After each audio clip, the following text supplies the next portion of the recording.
mercy, where you hear the power of God's love through music. Minsan ay dumarating ang mga pagsubok sa buhay mo.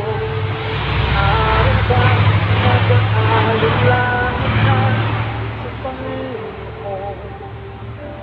Nag-iisip ka kung ano ang iyong gawin,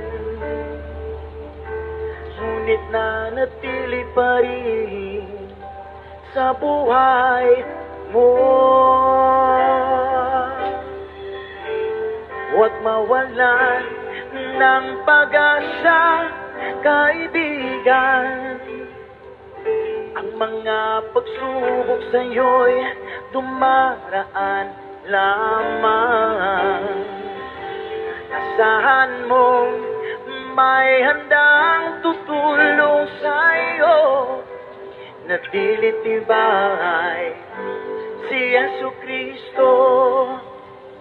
Sabi ng Panginoon, tumawag ka at ako'y sasagot sa'yo, at ako'y